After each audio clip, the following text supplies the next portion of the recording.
questions without notice has expired. And in terms of the same standing order, we move to questions with notice. Question number 1 is deferred. Question number 2 is deferred. Question number 3, deferred. Number 4, deferred. Number 5, deferred. Number 6, deferred. Number 7, Minister of Home Affairs, are you ready? Question number 7, Honorable Pulu. Question number 7. The Honorable Minister of Home Affairs.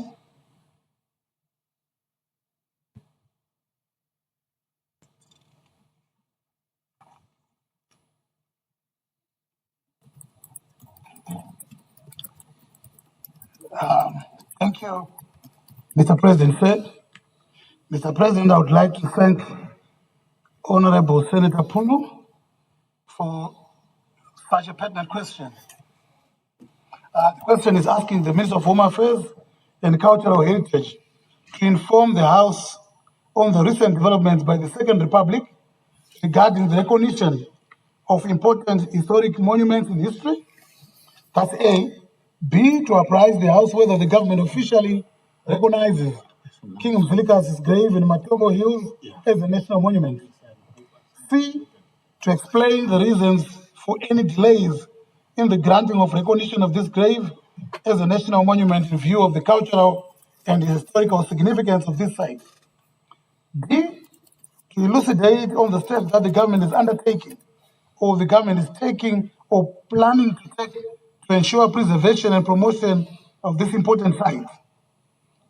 C. To further inform the House how the government of Zimbabwe intends to integrate this monument into national heritage and tourism initiatives to honor the legacy of King Mthwakazi. Mr. President, sir, most of these questions are intertwined and some of them are contradictory.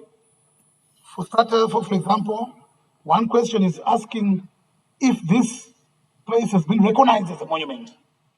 And then the next question is asking the delays, which then presumes that the answer to A is no.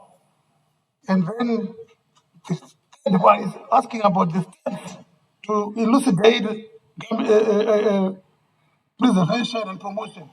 So, but anyway, be that as it may, I will just answer some of the questions and hopefully in my response I'll be able to clear all the gray areas. Mr. President, recent developments by the Second Republic continue to improve platforms for recognition of important historical monuments in the country, particularly the liberation, heritage preservation, interpretation, and presentation.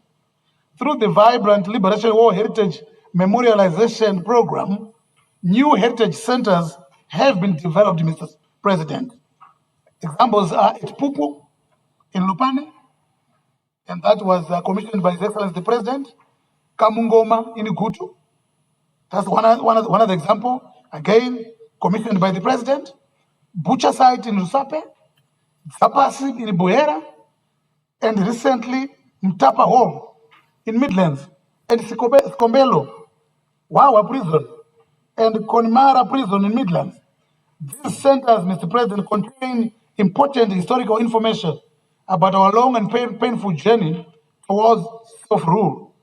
To increase public access to the nation's liberation heritage, planned this year are Altena Farm in Mzarabani, in Centenary, and Chinoi 7 Memorial in Chinoi.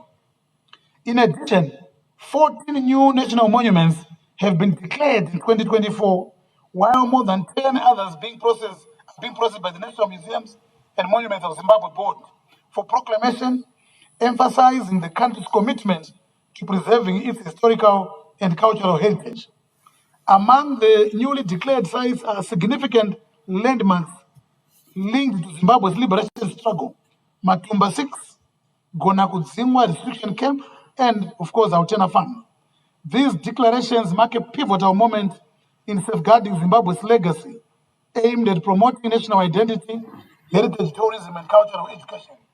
Outside Zimbabwe, Mr. President, the Second Republic is making concerted efforts to preserve liberation war sites and shrines in Angola, Mozambique, Zambia, and Tanzania, as demonstrated by the recent high-level government delegations to these countries to assess the status and development needs of historical places in these neighboring countries.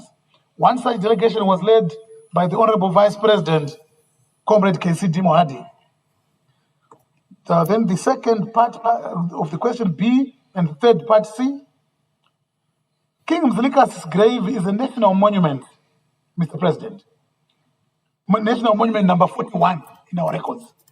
It was declared a national monument in 1942 in terms of Section 9 of the Monuments and Relics Act, Chapter 64. The national monument is situated on Bridge Farm in an area known as Ntwakazi along Old Gwanda Road. In addition, there is also King Mthwakazi's Memorial, which is a declared national monument number 39. The memorial is on the site of Mthwakazi's royal town of Mhlahlandlela, 8th June 1941. It stood in the shade of the Indaba tree under which Mthwakazi sat in council and had he has the inscription, I quote, Mthwakazi, son of Shoana, the Matebele hail you. The mountain fell down on 5 September 1868. All nations acclaimed the son of Shobana, Bayete, close quotes.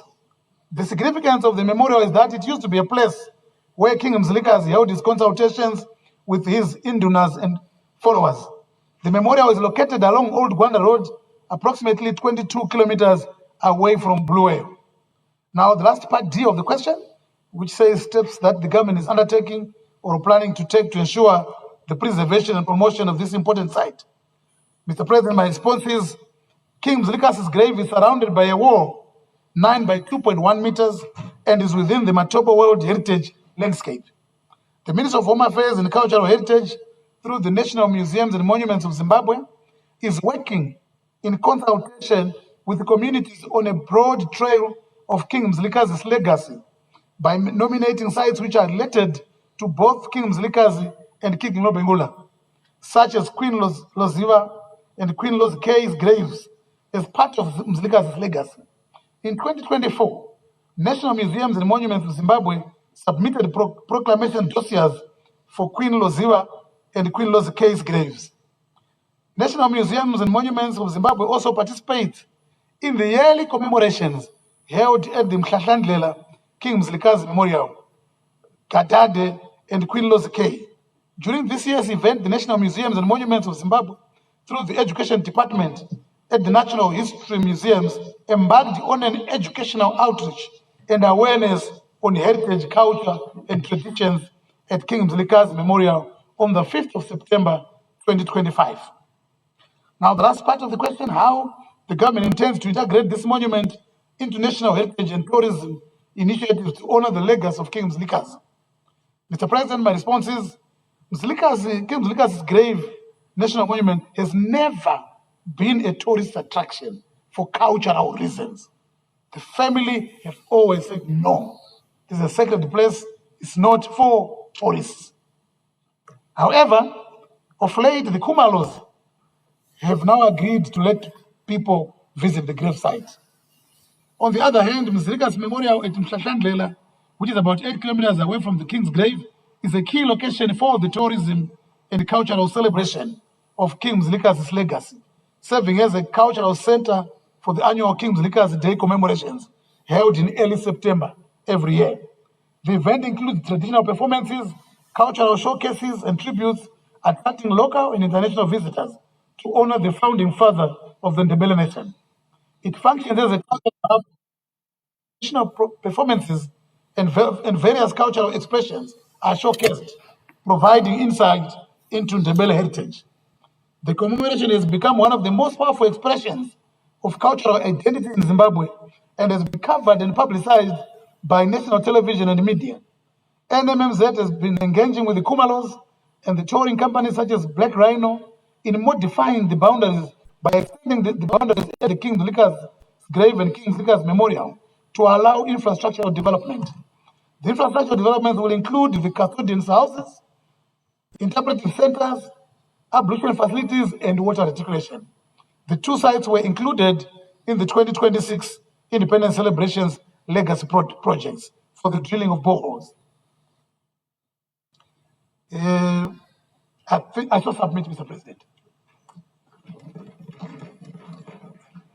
Thank you very much, Honorable Minister. Supplementary, Honorable Senator Pulu.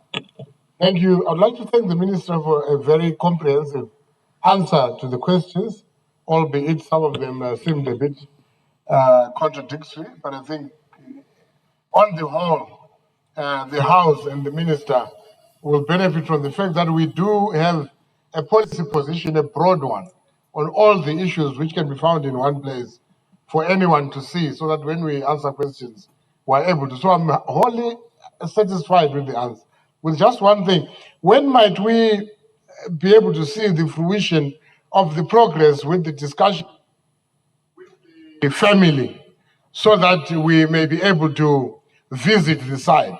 So in other words, when might I be able to visit the site once you have finished talking to the Kumanos in terms of timeline, your expectations in terms of timeline? How soon may we be able to do that? The grave, that is in relation to the grave, not the monument. Honorable Minister. Thank you, Mr. President. Sir, I would like to thank the Honorable Senator for the follow-up question. Our hope and our wish is that if we could have access granted as soon as possible. I'm sure the Minister of Tourism will also be excited about that. But however, it depends on the family. We do respect the family's wishes. Whilst we appreciate that King Mthwakazi was and still is a national hero, very important person. But at the end of the day, we also respect the family. But we'll do our utmost to try and speed up the negotiations so that people can have access to the legacy of King Mthwakazi. I so submit, Mr. President. Supplementary.